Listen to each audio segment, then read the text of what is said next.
है ना। कोई जागृत हो जा रहा है, इसका क्या मतलब है? जैसे हम कंप्यूटर साइंस में जागृत हो गए, माने हमें कंप्यूटर के नियमों की पहचान हो गई, सॉफ्टवेयर कैसे बनाए जाते हैं, हार्डवेयर कैसे काम करता है। हम बिल्डिंग कंस्ट्रक्शन में जागृति हो गई हमारी, सिविल इंजीनियर बन गए। मतलब कंस्ट्रक्शन कैसे होता है, कैसे बिल्डिंग खड़ी रहती है, उसमें किस रेशो में चीजें मिलाते हैं तो कितनी ऊंचाई तक बिल्डिंग कितना लोड ले पाती है। ऐसे ही मानव संबंधों में जागृति होना है, और ईश्वर और प्रकृति के क्या संबंध हैं इसमें जागृति होना है।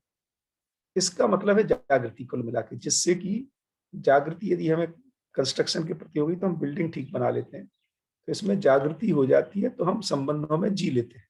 ये मतलब है जागृति का।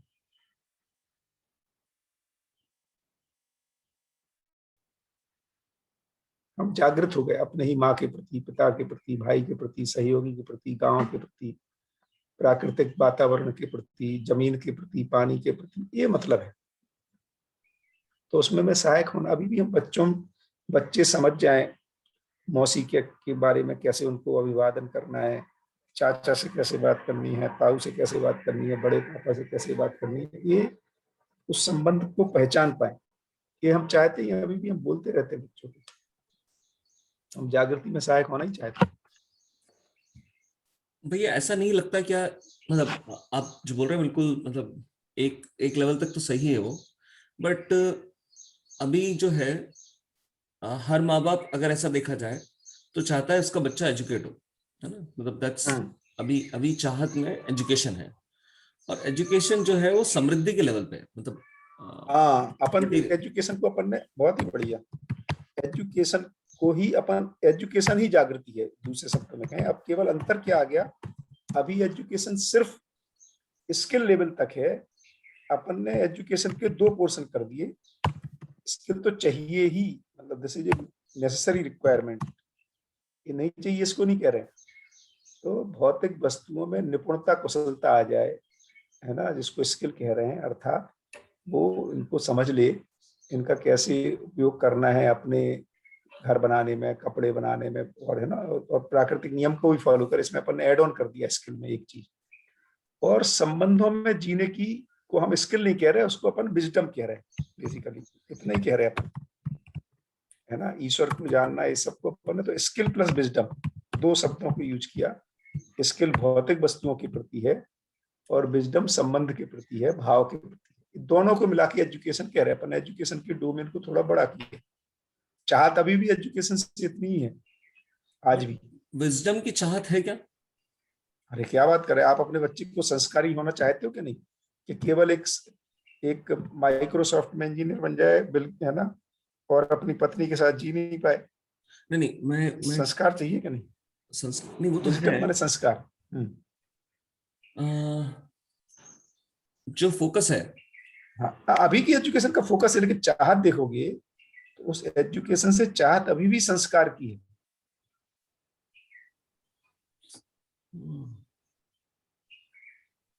अब वो एजुकेशन से नहीं हो कि हम परिवारगत देना चाहते हैं, ये हो सकता है मुद्दा, लेकिन आप अपने बच्चे को, अभिजर को, ये ये सोमा के साथ किस ढंग से बात करे, भले ही इसकी मैथमेटिक्स बहुत अच्छी हो जाए, लॉजिक अच्छा हो जाए, लेकिन इसको, है ना, आबिद भाई से बात करने में सलीका नहीं है। अपनी बहन के साथ बात करता है तलफिया के साथ, तो इसमें सलीका नहीं है। इशिता के साथ बात करने में इसको, है ना, जो शिष्टताएं नहीं है, तो कैसा रहेगा? क्या तो नहीं चाहते हो कि ये भी चाहते हो? नहीं, मैं वही बोल रहा हूँ कि ये वाली चाहत जो है ये लोएस्ट ऑन प्रायोरिटी है। हाँ, वो एक अलग मुद्दा है, लेकिन नहीं नहीं, ऐसा देखने में लगता है ना, गलत है। एक्चुअली जैसे ही आप ध्यान दोगे, एक प्रायोरिटी हायर साइड पे है।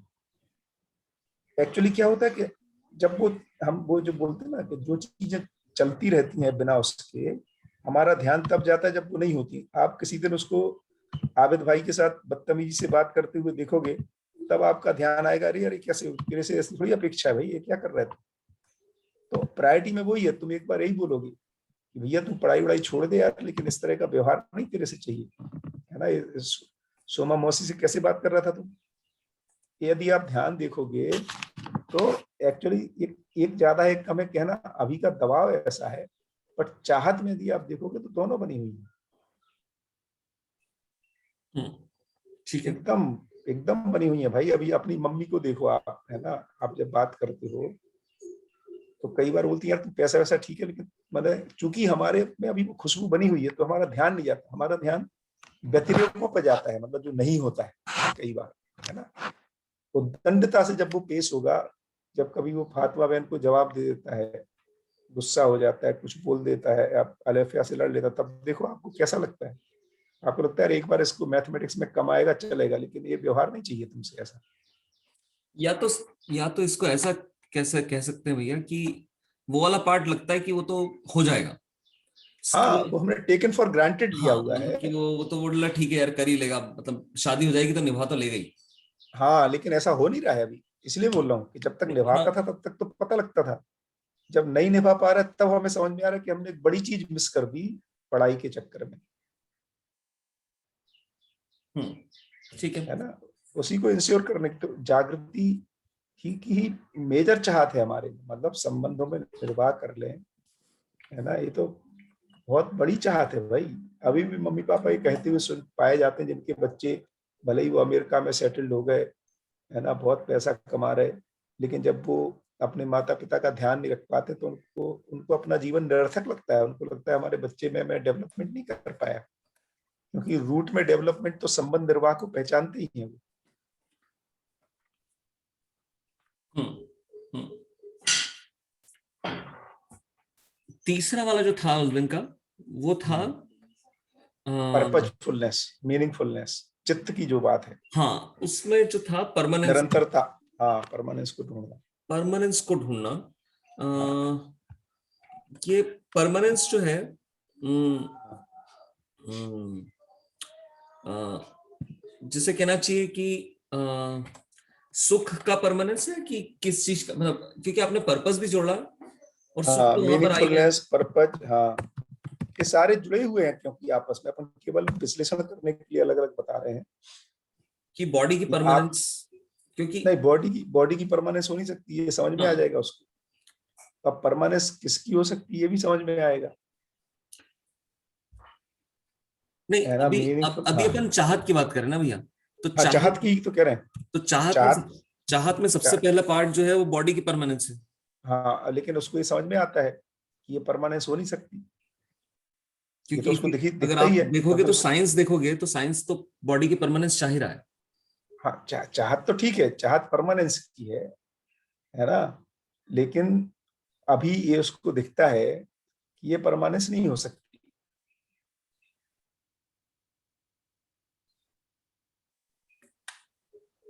और इस परमानेंस में भी यदि मान लो ये भी चाहता है साइंस ही कि उस परमानेंस में वो खुशबू भी चाहिए, कई लोग इसलिए भी, मतलब यदि उनको लगता है ऐसे ही निरर्थक जीना है ना, तो परमानेंस मीनिंगफुलनेस के साथ है, निरर्थकता के साथ नहीं है, उसमें दोनों चीजें जुड़ी हुई हैं।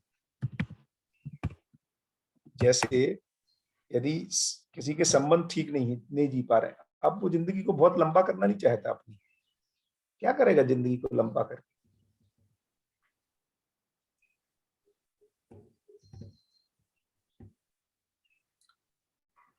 मैं इस पे थोड़ा सा जब मैं सोच रहा हूँ भैया, हाँ, तो इसमें मुझे ये समझ में नहीं आ रहा है, जब तक मैंने अपने आप को बॉडी से एसोसिएट कर रखा है तब तक मैं, परमानेंस जो है किसी भी चीज में हो ही नहीं सकती, हाँ, ये तो संभव नहीं है ना। है। ये तो तो बिल्कुल ये सही वाली बात चाहत जो है, क्योंकि मेरी जब तक चाहत वो वहां पे नहीं आई, तो ये परमानेंस की चाहत भी आ, है, परंपरा के रूप में है वो परमानेंस की चाहत।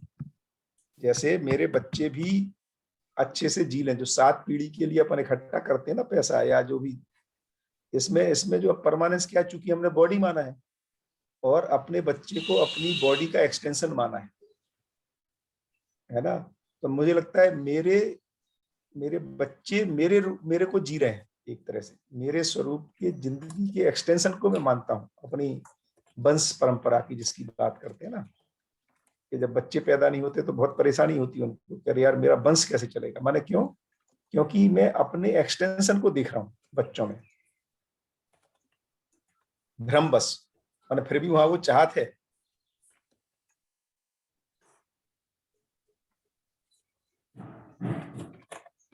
माने मैं सिर्फ इतना नहीं चाहता कि मेरा काम चल जाए, मेरे बच्चे मर जाएं, चलेगा, उनका कैसा चलेगा, ये मेरे को ये विचार बना रहता है कि यार ये भी अच्छे से जीते रहें। अभी शरीर, क्योंकि मेरे मेरे शरीर से पैदा होते हैं बच्चे, और मैं शरीर मानता हूँ, इसलिए उनको अपनापन जो आ रहा है वो शरीर में जागृति है, वो जीवन में जागृति नहीं है, उतने लेवल का अपनापन जुड़ा रहता है। उसी को ममता, या दूसरे नेगेटिव सेंस में देखेंगे जब, तो उसको मोह कह रहे हैं कि वो सोनिया गांधी चाहती है कि वो उसका पप्पू ही बन जाए, मतलब, है ना, या माने सारे पॉलिटिशियन, या हम सब भी यदि और रूट में देखेंगे कि हम अपने बच्चों के प्रति उसमें कितनी योग्यता है नहीं है, लेकिन उसको पद, उसको धन, है ना, या उसकी सुनिश्चितता हो जाए, ये हमारे में एक चाहत बनी हुई, क्योंकि हम अपने में अपने एक्सटेंशन के रूप में पहचान रहे हैं बॉडी के। वो विज्ञान जब हो जाएगा सफल तब तो अलग बात है, अभी तो हम इस रूप में पहचान रहे हैं। अभी तो हमें नहीं लगता कि हम हमेशा जिएंगे और मैं मर जाऊंगा और शरीर माना हुआ हूँ। तो जो हम, जिससे हमने अपनापन पहचाना है, उसके उसकी सुख, उसकी खुशहाली बनी रहे, मेरा जो हो सो ठीक है। हाँ, ये चाहत है। हाँ, ये चाहत बनी हुई। हम्म। अब इसी को अपन बट ये साकार स्वरूप, हाँ, पर्पस की चाहत, इसमें पर्पस वाली कहीं ना पार्ट। कहीं, हाँ, अब बढ़िया, अब कहीं ना कहीं इसमें पर्पज भी जुड़ता है। पर्पज, भले ही इसी को हम पर्पज बोलते हैं अभी, हाँ। मीनिंगफुलनेस चाहिए अभी, तो यदि उसकी रूट को देखेंगे तो इसमें जो मीनिंगफुलनेस का मतलब यहाँ पे जो जुड़ता है, वो इससे ही जुड़ता है कि हमारे बच्चे जो हैं वो हमारा साथ दे रहे हैं कि नहीं दे रहे हैं। ये माने उद्देश्य यहाँ पर यदि देखेंगे पर्पज को, तो सुख शांति रहेगा रूट में, माने खुशहाली है कि नहीं है उसमें। अरे भैया, आशीष भैया वेट कर रहे हैं, उनको एंट्री देना है। ओहो, तो एंट्री देने के लिए सब्बर देगा। एंट्री तो, किसी को एंट्री, कहाँ है वो, कहाँ जा रहे हो? यहाँ पर तो एंट्री का कोई स्कोप ही नहीं है। वो कहीं उस पर तो नहीं कर रहे हैं वो उन्होंने लिखा है आपको? मैसेज में, अच्छा, ग्रुप में, एक मिनट, मैसेज में लिखा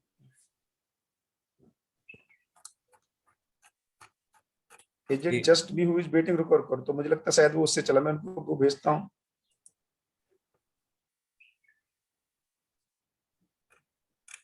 वेटिंग रूम तो है नहीं ना? हम्म।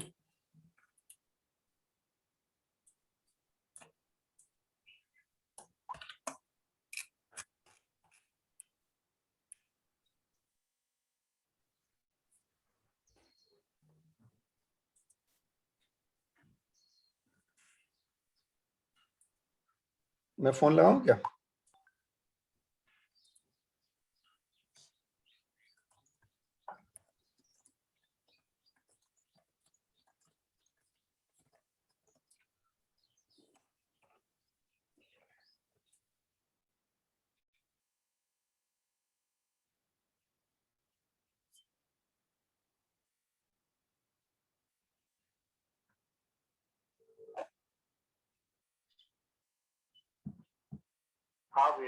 हाँ भैया, उसमें जूम वाली ज्वाइन करना है, जूम।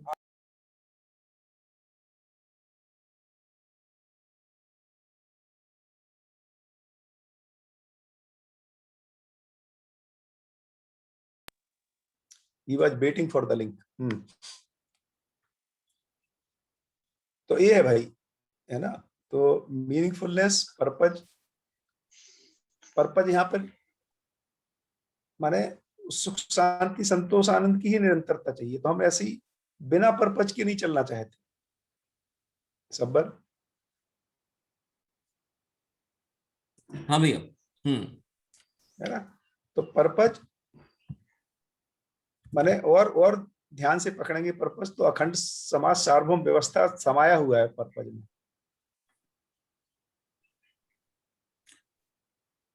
माने मैं सुखी रहूं, आसपास सब दुखी रहें, ये स्वीकार नहीं होता है प्रैक्टिकली, माने व्यवहार में जब जाएंगे तो।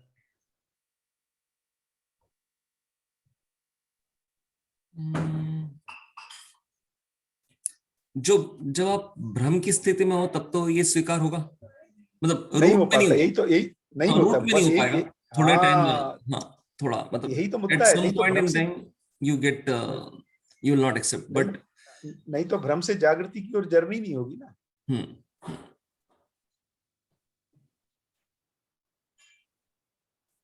यदि वो स्वीकार हो जाता तो हमारा आप में मूवमेंट ही क्यों होता आगे।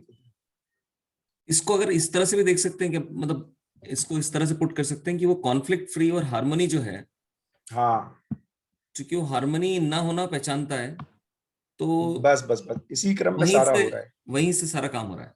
सारा काम तो आत्म, इसलिए मैं बोला हूँ कि फाइनली देखेंगे, इसलिए नागराज जी ने इसको मध्यस्थ दर्शन कहा और आत्मा को मध्यस्थ बल कहा और मध्यस्थ शक्ति, उसी का एक्सप्रेशन होना है फाइनली। हम्म। तो जब भी वो रिफ्लेक्ट करेगा तब वो वहीं से करेगा। हाँ, और रूट में वहां तक, वहां जाके ही रुकेगा, वो नहीं तो नहीं रुकेगा। उसके लिए ये सब सहायक तत्व काम कर रहे हैं, बुद्धि, चित्त, वृत्ति, मन, उस स्थिति तक पहुंचने के लिए ये वाला टूल्स उसके।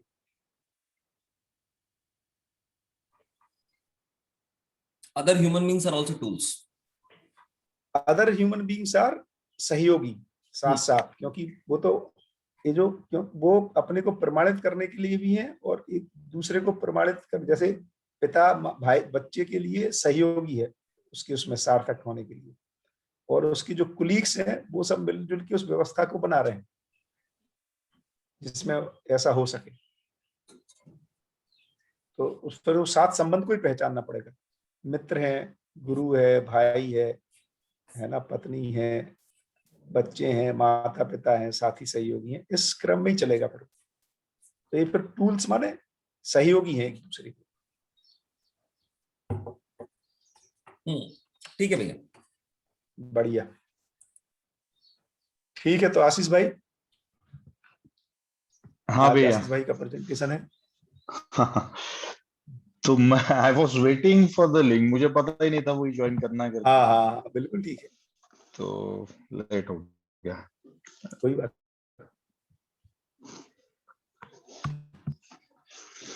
तो आप कुछ शेयर करेंगे स्क्रीन या कैसे करेंगे? आप बताइए। नहीं, मैं मतलब मैंने कंप्यूटर पे तो नहीं किया है कुछ। हाँ ठीक है, तो रीड आउट कर दीजिए। तो हाँ, तो सबके पास बुक्स तो होगी मुझे लगता है, या फिर कंप्यूटर पे सॉफ्ट कॉपी नहीं, में होगा तो अपना अपना ओपन कर सकते हैं, है ना? हाँ, या मैं यहाँ पे ओपन भी कर या सकता आप, हूँ, हाँ, आप शेयर कर दीजिए भैया, चलेगा। है ना, मैं शेयर करता हूँ। चलेगा। मुझे एक मिनट, मुझे देखना पड़ेगा वो मानव व्यवहार दर्शन इस कंप्यूटर में है कि नहीं। तो मैं सबर तुम्हारे पास तो, अच्छा मोबाइल पे है तुम्हारे पास? नहीं भैया, मैं शेयर कर देता हूँ, मेरे पास है। अरे बढ़िया बढ़िया बढ़िया।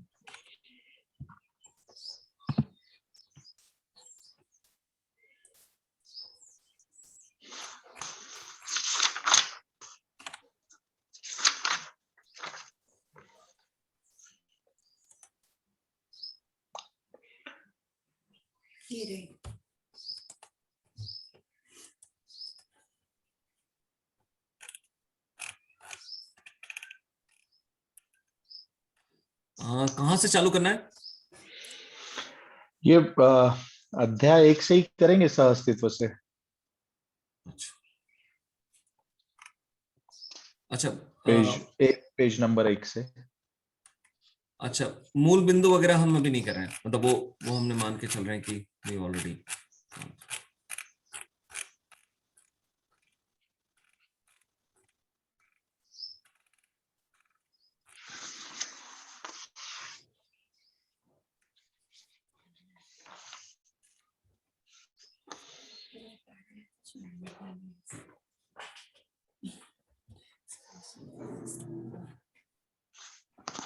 हाँ, दिख तो रहा है? मेरी शुरू स्क्रीन पे करें दिख रहा अजय भाई?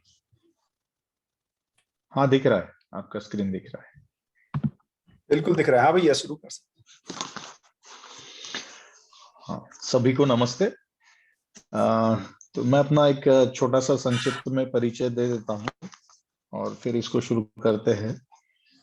मेरा नाम आशीष है, नागपुर में रहता हूँ मैं, अपनी पत्नी, बच्चे, 2 बच्चे हैं और माताजी के साथ। मध्यस्थ दर्शन का शिविर 2 वर्ष पहले जून 2019 में किया था पहली बार परिचय शिविर सोमबाई का, गुजरात निकोरा में। वहीं पर अजय भाई से मुलाकात हुई थी और एक अच्छा वहां पर ग्रुप बन गया था। तो पहला तो शिविर बहुत बड़ा था, 200-300 लोगों का वो परिचय शिविर था, और उसके बाद वही ग्रुप को 2-3 शिविर आगे उसका अध्ययन शिविर भी चला। तो उसमें मानव व्यवहार दर्शन का बुक शुरू ही था, तो ये फिर कोविड सिचुएशन में फिर वो डिसकंटिन्यू हो गया। अभी तक का जर्नी में आवाज आ रही है अजय भाई ठीक से? बिल्कुल ठीक आ रही है, हाँ एकदम जी। बढ़िया। और उसके बाद 1-2 परिचय शिविर भी किए। तो हमने पूरे परिवार ने ही शिविर किया। पहले मैं और मेरी वाइफ ने हमने साथ में किया, उसके बाद मेरी बेटी ने ज्वाइन किया था, और फिर मम्मी को भी हम लेके गए थे रायपुर में, उनके साथ शिविर किया था। अभी तक का मेरा जर्नी ऐसा रहा कि बहुत जगह पे बहुत सारी मार खा के, बहुत सारी थकान खा के यहाँ पर पहुंचा था मैं इस शिविर में। तो भौतिकवाद और आदर्शवाद दोनों धाराओं से काफी गुजर के आया हूँ। जैसे बहुत क्या कहेंगे उसको, योग, वेदांत, बहुत सारी self help books, Vipassana, art of living, meditation, वो लद्दाख में जाना, मंक्स के बुद्धिस्ट मोनेस्ट्री, सब कुछ कर लिया था। पर कहीं पे भी ऐसा आराम टाइप का नहीं मिला था। कुछ ना कुछ बैकग्राउंड म्यूजिक हमेशा दिमाग में चलते रहता था। साधन सुविधा और ये भोगवादी जो विषय है या वो जो दुनिया है, वो भी काफी कुछ देख लिया, उसमें भी कुछ नहीं छोड़ा था, सभी कुछ किया है। और फिर ऐसा लगा कि नहीं, ये साधन सुविधा से कुछ नहीं होने वाला, तो कुछ अलग करना चाहिए। एक्सपीरियंसेस ही जीवन में रहते हैं, वही मेमोरीज रहती है, और उसमें कुछ आराम मिले, इसलिए फिर मैराथन्स दौड़ना, वर्ल्ड ट्रैवल करना, स्कूबा डाइविंग करना, एक्सपीडिशंस पे जाना, ट्रेक्स करना, ये भी सब बहुत किया। लेकिन फिर भी वो एक अजब सी एंजाइटी, और पूरे टाइम पे वो ऐसा चलते ही रहा। और फिर ऐसा कभी तो भी मानने की शुरुआत हो गई थी कि जिंदगी शायद ऐसी ही रहती है, और ऐसा ही सब लोग जीते हैं। अपन तो फिर भी बहुत अच्छी जिंदगी जी रहे हैं, ऐसा मान के गिव अप के मोड पे ही था। एक मान ही लिया था कि ऐसा ही चलते रहेगा, ये म्यूजिक हमेशा बजते ही रहेगा बैकग्राउंड में।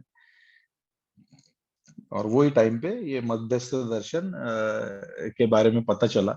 1-2 वीडियोस देखे यूट्यूब पे सोमबाई के शिविर के, और फिर पहुंच गया वहां पर। और उसके बाद तो फिर जैसे जिंदगी बदल गई पूरी तरह से। उपलब्धियां अगर देखा जाए तो बहुत सारी उपलब्धियां हैं। सबसे बड़ी उपलब्धि तो पत्नी और मेरे बीच में जो कुछ फ्रिक्शन हमारे चलते रहते थे, वैसे तो हम चाइल्डहुड फ्रेंड्स है और बचपन से ही साथ में है। तो शादी को भी 20-22 साल हो गए, लेकिन फ्रिक्शन चलते रहते जो सबके चलते हैं। तो हमारे थोड़े ज्यादा बढ़ गए थे। तो पत्नी वापस मिल गई, हम एक दूसरे को मिल गए, हमारे दोनों में बातचीत ही बंद हो गई थी ऑलमोस्ट, कि बातचीत करो तो झगड़ा ही होता था। तो उससे अच्छा बातचीत ना ही करे तो ठीक है। तो वो पूरी तरह से अभी तो हम हंसते ही रहते हैं पूरे टाइम पे। और बेटी मेरी बाहर थी, वो थ्रू आउट बाहर पढ़ी। स्कूलिंग उसका हॉस्टल में हुआ, then she went to Canada, then she graduated from UK. अभी वो इंडिया आई, उसने शिविर किया, तो वो बोली अभी मुझे जाना नहीं है बाहर। तो बेटी वापस आ गई घर, वो बोलती है इंडिया में अभी आगे का सब कुछ मैं करूंगी। एक उसको रास्ता मिल गया।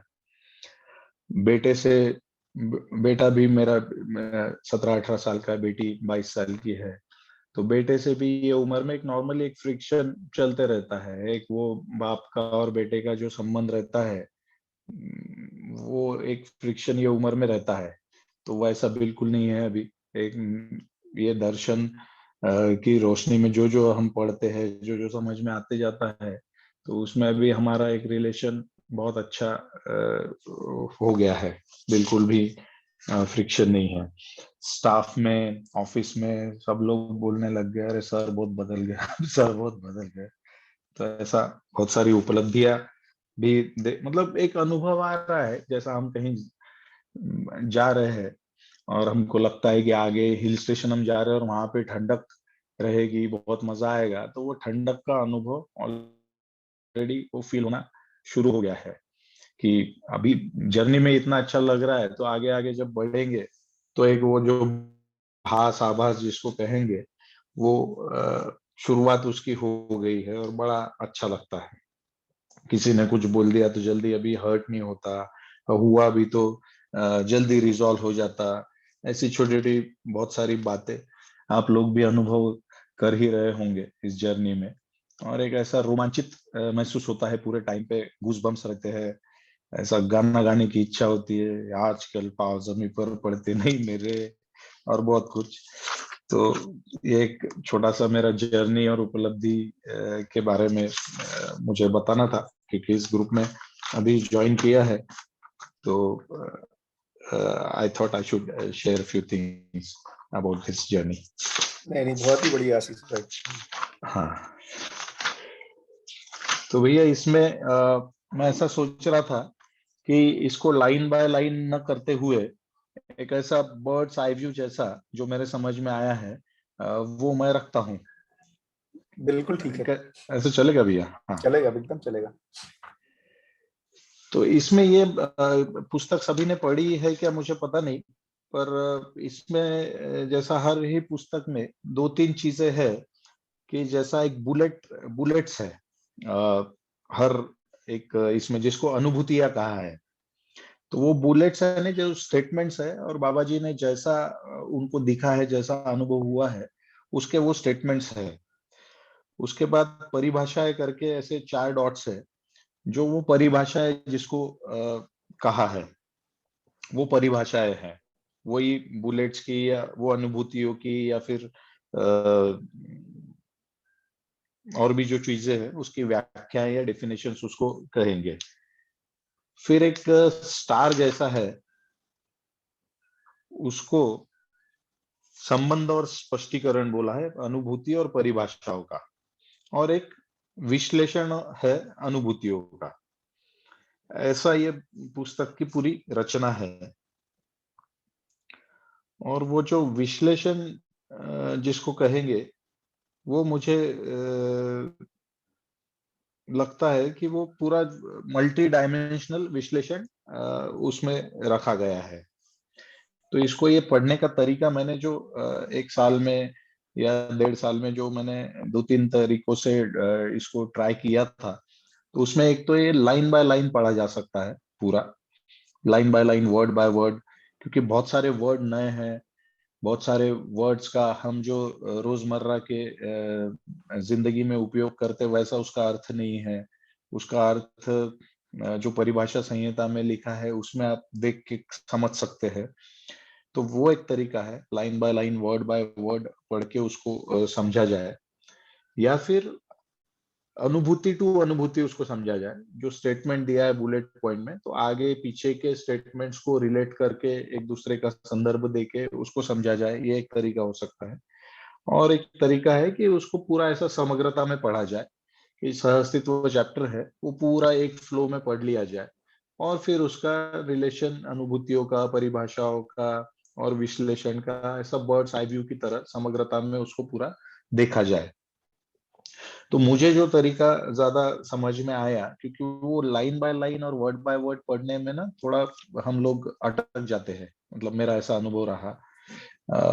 और वहीं पे कभी कभी ऐसा राउंड राउंड घूमने लग जाते हैं। तो ये बर्ड्स आई व्यू में पढ़ने से मुझको ज्यादा जल्दी थोड़ा थोड़ा समझ में आने लग गया। और फिर जहाँ पे जो वर्ड नया है एकदम ही, उसको परिभाषा संहिता में, या फिर ये जो वीडियोस ऑडियोज हम सुनते हैं, या फिर किसी को, अजय भाई को किसी को फोन करके पूछ लिया, तो आगे गति बन जाती है। तो इसलिए मैं ये वो बर्ड्स आई व्यू में ही पढ़ के, मैं इसको लाइन बाय लाइन नहीं करूंगा, मैं बर्ड्स आई व्यू में पढ़ के जो मुझे समझ में आया है वो रखने की कोशिश करता हूँ। क्योंकि ये लिनियर नहीं है, ये जितना भी है ये ऐसा मल्टी डायमेंशनल, बहुत सारे एंगल्स में एक ही चीज बहुत सारे एंगल्स में बताई है। तो वो कौन सा एंगल कहाँ पर है ये एकदम ध्यान में नहीं आता।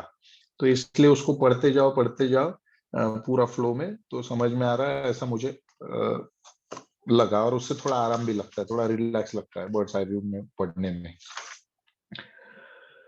इसमें मैंने 2-3 तरीकों से ये किया है कि एक तो कीवर्ड्स इसमें कौन से है, ये चैप्टर में की डेफिनेशंस कौन सी है, important definitions, important words, concepts इसमें कौन से इंट्रोड्यूस हुए हैं, और कोई सूत्र आया है क्या। ये 4 तरीकों से मैंने ध्यान दिया है पढ़ते समय सभी बुक्स में, क्योंकि सभी बुक्स में सूत्र है, सभी बुक्स में कुछ ना कुछ कॉन्सेप्ट्स है, मूल तत्व जिसको बोलेंगे मध्यस्थ दर्शन के, और डेफिनेशंस है। तो कीवर्ड्स, की डेफिनेशंस, कॉन्सेप्ट्स और सूत्र, ये ऐसा अलग अलग वहीं पे उसी पेज पे फिर पेंसिल से मैं लिख देता हूँ कि इसमें ये 3 सूत्र है, इसमें ये 10 कीवर्ड्स है, और इसमें ये है। ऐसा मैंने किया है। तो अभी मैं शुरू करता हूँ। बहुत लंबा हो गया इंट्रोडक्शन, पर ठीक है। अध्याय 1, सह अस्तित्व। अब सह अस्तित्व इस चैप्टर में सह अस्तित्व, व्यापक सत्ता, उसके बाद संपृक्तता, डूबा भिगा घिरा, नियम नियंत्रण संतुलन, न्याय धर्म सत्य, वित्तेषणा पुत्रेषणा लोकेषणा, ज्ञान, ज्ञान विवेक विज्ञान, इकाई, पारगामी, निरपेक्ष ऊर्जा, ऐसे बहुत सारे शब्द या कॉन्सेप्ट्स जो मेजरली मध्यस्थ दर्शन में थ्रू आउट यूज हुए हैं, या जिसके ऊपर पूरा दर्शन बेस्ड है, ये मोस्टली सभी कॉन्सेप्ट्स और सभी वर्ड्स ये पहले ही चैप्टर में आ गए। तो ये वैसा छोटा चैप्टर लेकिन बहुत इंपॉर्टेंट है। तो सह अस्तित्व का डेफिनेशन या सह अस्तित्व का जो स्टेटमेंट दिया है, वो व्यापक सत्ता में संपृक्त जड़ चैतन्य प्रकृति, इसको सह अस्तित्व कहा है। और पहला ही जो बुलेट पॉइंट है उसमें बाबा जी कह रहे हैं कि मैं नित्य सत्य शुद्ध एवं बुद्ध व्यापक सत्ता में संपृक्त जड़ चैतन्य प्रकृति को अनुभव पूर्वक स्मरण करते हुए मानव व्यवहार दर्शन का विश्लेषण करता हूं। इसमें मैं व्यापक सत्ता में संपृक्त जड़ चैतन्य प्रकृति, इसी का नाम सह अस्तित्व है। तो ऐसे सह अस्तित्व का मैंने अनुभव किया है, और ऐसे अनुभव का मैं स्मरण करते हुए मानव व्यवहार दर्शन का विश्लेषण करता हूं। ऐसा एक स्टेटमेंट, एक सत्यापन यहाँ पर बाबा जी कर रहे हैं। विश्लेषण यानी मैं ये सभी आयामों से, सभी कोणों से इस मानव व्यवहार दर्शन को आपके सामने रखता हूं, आपके सामने मैं प्रस्तुत कर रहा हूं, ऐसा कहना है। और सह अस्तित्व की डेफिनेशन इसमें बोला है कि व्यापक सत्ता में संपृक्त जड़ चैतन्य प्रकृति। तो इसमें 3-4 टर्म्स है, व्यापक सत्ता, संपृक्त जड़ चैतन्य और प्रकृति। एक के बाद एक हम इसको देखने की कोशिश करेंगे। इसमें पहली चीज है व्यापक सत्ता। व्यापक सत्ता मतलब जहां जड़ और चैतन्य ये है, और जहां जड़ और चैतन्य नहीं है, ऐसी दोनों स्थलों को, दोनों जगहों को दोनों जगह पर यथास्थिति में व्यापक सत्ता है, निरंतर वर्तमान है, उसको व्यापक सत्ता कहा है। फिर से बोलता हूं, व्यापक सत्ता का मतलब है, या व्यापक सत्ता किसे कहेंगे, जहां जड़ चैतन्य हो या न हो, ऐसी दोनों स्थली में, जहां जड़ चैतन्य हो और न हो, ऐसे दोनों स्थली में यथास्थिति में जो जैसा है वैसा निरंतर वर्तमान रहना, उसको व्यापक सत्ता बोला है। अब इस व्यापक सत्ता और जड़ किससे कह रहे,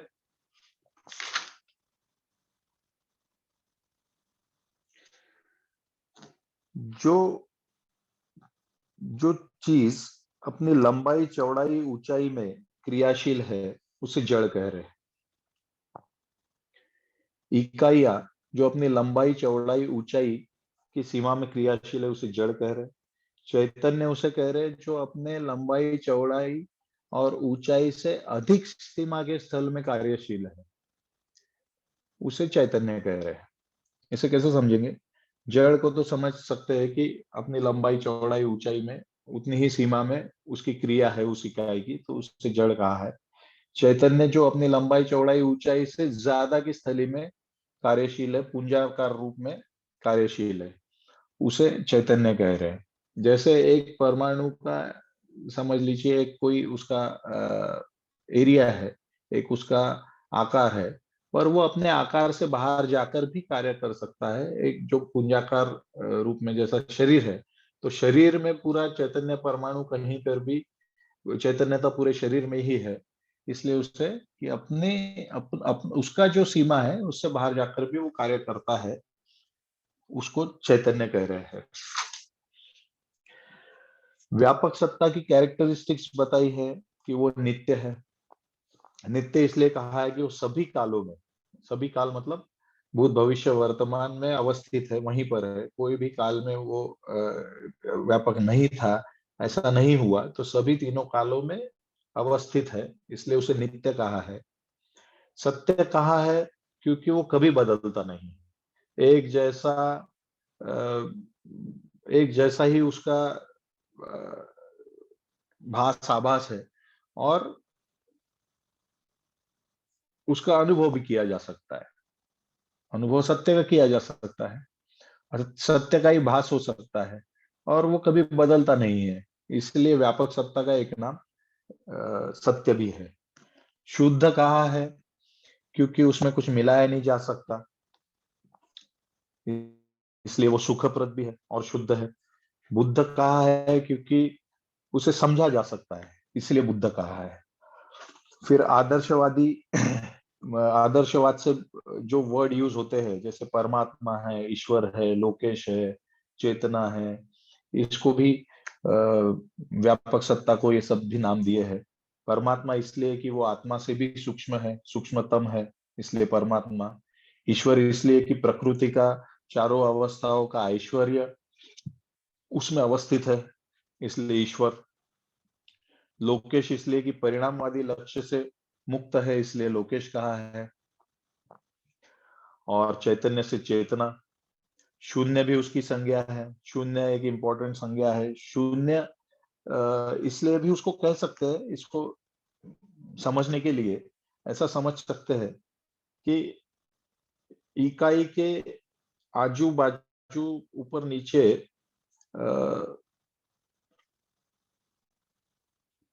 खाली स्थान है, कुछ है नहीं।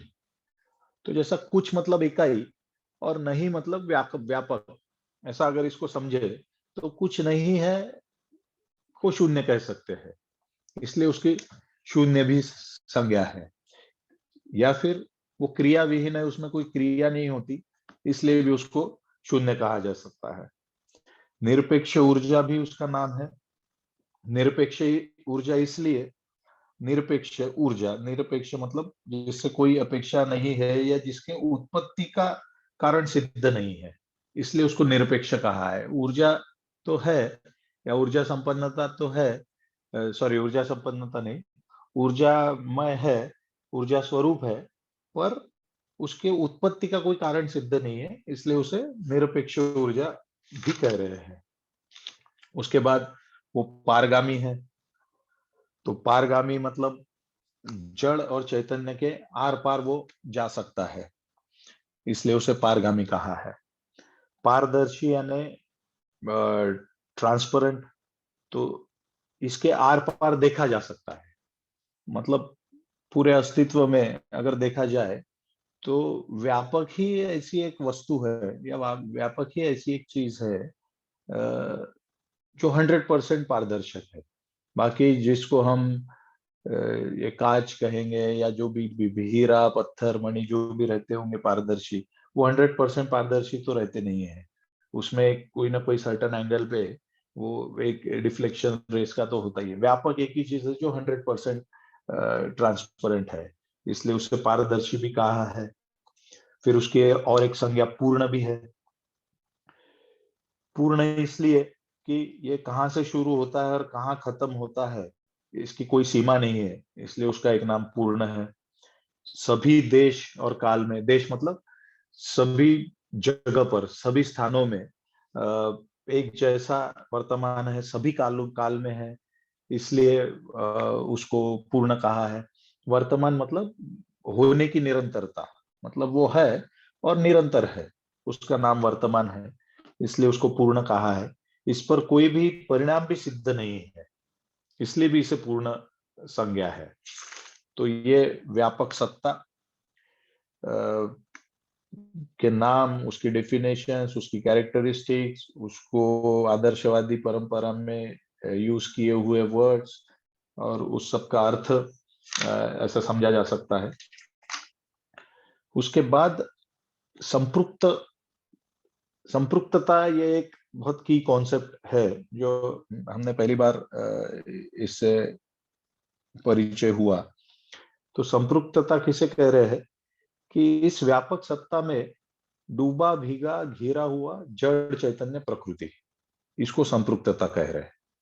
ये जो व्यापक सत्ता जो भी हमने समझा, इसमें जो डूबा भीगा घिरा हुआ जड़ और चैतन्य प्रकृति है, मतलब पूरी जड़ इकाइयां और चैतन्य इकाइयां, इसको इस सिचुएशन को या इस फिनोमिना को हम संपृक्तता समझ रहे हैं, और यही सह अस्तित्व है।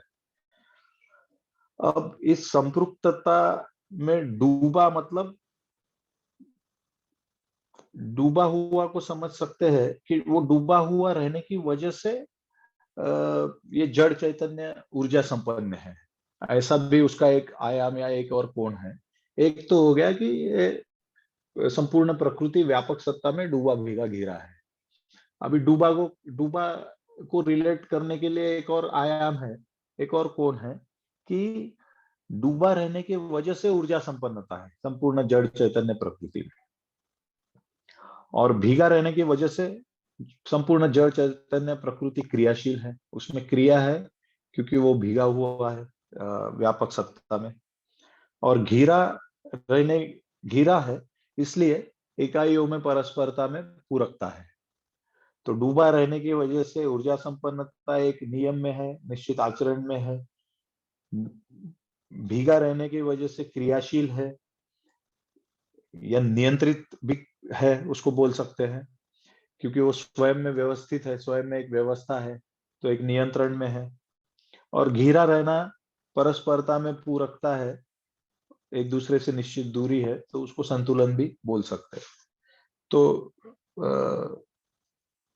डूबा भीगा घिरा, नियम नियंत्रण संतुलन, और एक चीज यहाँ पर लिखी है न्याय धर्म सत्य, ये भी एक कॉन्सेप्ट यहाँ पर दिख रहा है कि तो ये जड़ का जो भी क्रियाकलाप है वो नियम नियंत्रण संतुलन के इसमें देख सकते हैं, और चैतन्य का न्याय धर्म सत्य के इसमें देख सकते हैं। जड़ और चैतन्य क्या है ये पहले देख लिया है। दूसरा बुलेट पॉइंट है कि जागरूक मानव ही दृष्टापद में। आशीष भैया एक बार वापस से डूबा भीगा गिरा को फिर से एक्सप्लेन करिए, उसकी वजह से जो एक्टिविटीज हो रही है। तो भीगा होने से क्रियाशील है, ये कैसे या डूबा होने से एनर्जी है, ये कैसे डिराइव हुआ? इसको डूबा यानी हम ऐसा देख सकते हैं, डूबा हुआ मतलब दो तरीके से देख सकते हैं। एक तो जैसा ग्लास में हमने पानी रखा और उसमें कोई बॉल या कॉटन का बॉल डाल दिया तो बॉल डूब जाता है उसमें। और दूसरा हम देख सकते हैं कि मैं कोई चीज में डूबा हुआ हूँ, मतलब मैं कोई म्यूजिक में डूबा हुआ हूँ या कोई चीज का मेरे ऊपर प्रभाव है। तो ऐसा भी इसको समझ सकते हैं कि हम डूब जाते हैं कोई चीज में, जैसे कोई काम कर रहे हैं हम उसमें डूब गए हैं पूरी तरह से, तो उसका एक प्रभाव है हमारे ऊपर। तो और उसी की वजह से वो ऊर्जा संपन्नता है, उसी की वजह से मुझे ऊर्जा मिल रही है। तो ऐसा डूबा का उसका रिलेशन देख सकते हैं। भीगा हुआ मतलब वो वस्तु व्यापक सत्ता जड़ चैतन्य के आर पार है, पारगामी है, मतलब चैतन्य इकाई के आर पार व्यापक सत्ता है, उसके हर एक परमाणु में है, हर एक परमाणु अंश में भी है, मध्यांश से भी है। तो पूरी तरह से वो भीगा है, और वो ऊर्जा स्वरूप है व्यापक सत्ता।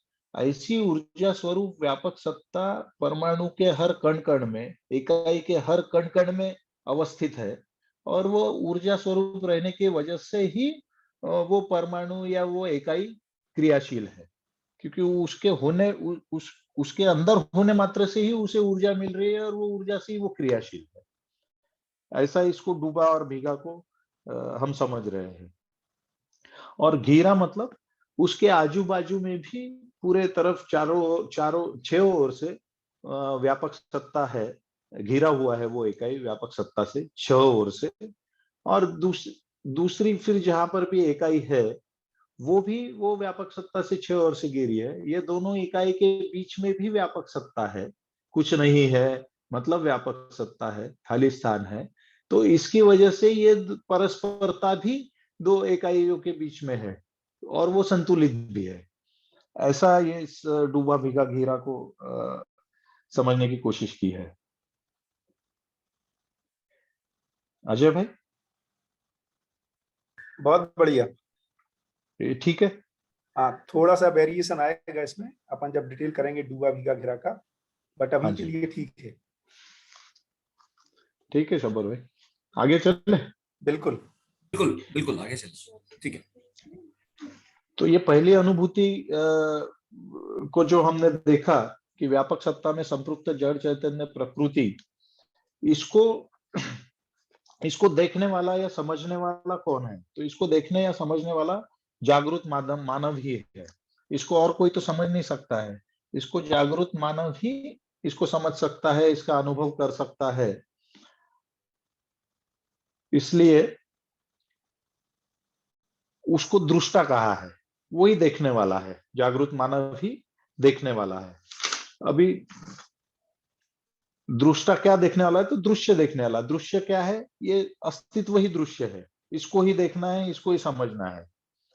तो इसलिए फिर मानव का परिभाषा बताया यहाँ पर कि मनाकार को साकार करने वाला और मन स्वस्थता का आशावादी। मनाकार मतलब कल्पनाशीलता, तो कल्पनाशीलता को साकार करने वाला। और मन स्वस्थता को कह सकते हैं कि बौद्धिक समाधान और भौतिक समृद्धि। समाधान मतलब क्यों और कैसे का उत्तर, या वस्तुओं को, वस्तुएं या वास्तविकताएं जैसी है वैसी उनको समझना, इसका नाम समाधान है। तो समाधान और भौतिक बौद्धिक समाधान और भौतिक समृद्धि का आशावादी यानी मन स्वस्थता का आशावादी, ऐसा कल्पनाशीलता को साकार करने वाला मानव है। ये मानव की परिभाषा है। या उसको दूसरे शब्दों में, जैसा मैंने कहा कि वो ये 360 डिग्रीज दर्शन है, या सभी बहुत सारे कोण आयाम है। तो इसको बहुत सारे तरीकों से हम जो भी हमको ठीक लगे उससे समझ सकते हैं। और ये अलग अलग टाइम पे अलग अलग ठीक लगता है। मतलब मेरा तो ऐसा हो रहा है, जैसे इसको मानव को ऐसा भी देख सकते हैं कि सुख शांति संतोष आनंद की अपेक्षा रखने वाला, या फिर समाधान समृद्धि अभय सह अस्तित्व इसका चाहता, या फिर अनुभव करने की में अपेक्षारत। ये भी सब मानव की डेफिनेशंस हो सकती है, क्योंकि मनस्वस्थता का मनस्वस्थता के ही ये सब डेफिनेशंस है। फिर व्यवहार बोला है। व्यवहार मतलब एक से अधिक मानव एकत्र होने के लिए जो भी क्रियाकलाप हम करते हैं या जो भी आदान प्रदान करते हैं उसको व्यवहार कहेंगे। या फिर मूल्यों का निर्वाह, उसको व्यवहार कहेंगे। और दर्शन तो दृष्टि से प्राप्त समझ, अवधारणा और अनुभव। ये डेफिनेशन यहाँ दिया है इसको दूसरी भाषा में, कि समझने की जो वस्तु है, जो वास्तविकताएं अस्तित्व में है, वो जो रखी हुई वस्तुएं है, उसका नाम दर्शन है। दृष्टि क्लियर है कि वस्तु को समझने की क्रिया, जो वास्तविकताएं अस्तित्व में है उसको समझने के लिए जो क्रिया हम करते हैं उसका नाम दृष्टि है। विश्लेषण सभी कोण और आयामों से किया गया वेरिफिकेशन, मतलब मल्टी डायमेंशनली देख रहे हैं हम चीजों को और उसको फिर वेरीफाई कर रहे हैं, उसका नाम विश्लेषण है। परिभाषा शब्द के अर्थ को समझने के लिए जो कुछ वाक्य रचना कंस्ट्रक्ट करते हैं उसका नाम परिभाषा है। यहाँ पर लिखा है अर्थ को इंगित करने के लिए प्रयुक्त शब्द समूह की परिभाषा। इसको ही हम नॉर्मल लैंग्वेज में ऐसा समझ सकते हैं कि शब्द के अर्थ को समझने के लिए जो भी सेंटेंसेस हम कंस्ट्रक्ट करते हैं उसका नाम परिभाषा है। व्यापक पूर्ण और इकाइयां अनंत है। तो व्यापक पूर्ण कैसे, ही हमने देख लिया, वो कहीं पे भी शुरू नहीं होता, कहीं पे भी खत्म नहीं होता, उसमें कोई परिणाम नहीं है, इसलिए उसको पूर्ण कहा है। इकाई का डेफिनेशन 6 ओर से जो अपने 6 ओर से जिसकी सीमा है उसको अब एक नॉर्मली हम 4 ओर बोलते हैं, बाबा जी ने यहाँ 6 ओर पूरा कंसिडर किया है कि 6 ओर बोल दिया तो फिर कुछ बचता ही नहीं है। और अनंत मतलब जिसको गिना नहीं जा सकता, जिसको अनकाउंटेबल है ना, वो रेती के कितने कण है, सैंड पार्टिकल्स कितने हैं, वो गिन नहीं सकते आप अस्तित्व में, इतनी चीजें है इकाइयां, तो इसलिए उसको अनंत बोला है, जिसको गिना ही नहीं जा सकता।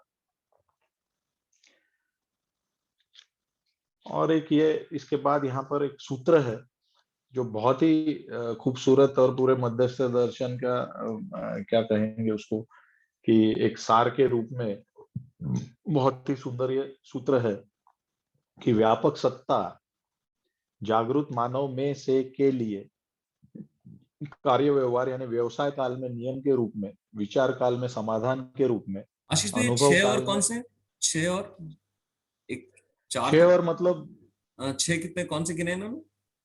ये 6 मतलब ये हो गए पूर्व पश्चिम उत्तर दक्षिण और ऊपर और नीचे समझ लीजिए। अच्छा, ऊपर नीचे वही है, ऊपर नीचे, बिल्कुल ठीक। ईस्ट वेस्ट नॉर्थ साउथ हो गया, एंड ऊपर और नीचे। सो 3 top and dimension, bottom. Basically 3 हाँ डायमेंशन, और हर हाँ, डायमेंशन के अच्छा, 2, ऐसा। बिल्कुल ऐसे ही ऐसे ही। हाँ जी।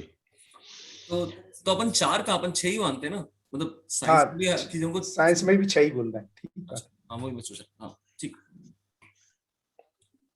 हाँ, तो ये व्यापक सत्ता जागृत मानव को मान प्राप्त है व्यवसाय या कार्य व्यवहार काल में नियम के रूप में, विचार काल में समाधान के रूप में, अनुभव काल में आनंद के रूप में, और आचरण काल में न्याय के रूप में। ये बहुत ही बढ़िया सूत्र है। इसमें जैसे इसको थोड़ा समझेंगे तो काल किसको कह रहे, कि जब तक क्रिया हो रही है या क्रिया की जो अवधि है उसको काल कहेंगे। हम तो अभी तो हम सिर्फ वॉच और ये सब इसमें ही काल, इसको टाइम से ही रिलेट कर दिया है, पर उसके मूल में अगर देखा जाए तो कोई भी घटना घट रही है, वो जब तक घटना घट रही है उसको काल कहेंगे, या क्रिया की अवधि को काल कहेंगे। नियम इसमें निश्चित आचरण को नियम कहेंगे।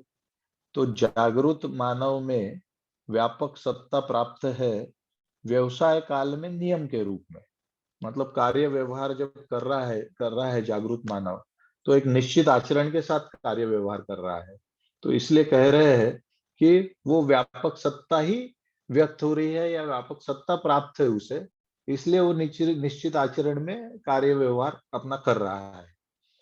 विचार काल में समाधान के रूप में व्यापक सत्ता जागृत मानव को प्राप्त है। समाधान मतलब वास्तविकताओं की समझ, वास्तविकताओं की समझ का दूसरा नाम है कह सकते हैं जानना, मानना, पहचानना और निर्वाह करना। तो वस्तुओं को जागरूक मानव जानता भी है, मानता भी है, पहचानता भी है और उसका निर्वाह भी करता है। और इसको थोड़ा और एक्सटेंड करेंगे तो जानना मतलब समझदारी, मानना मतलब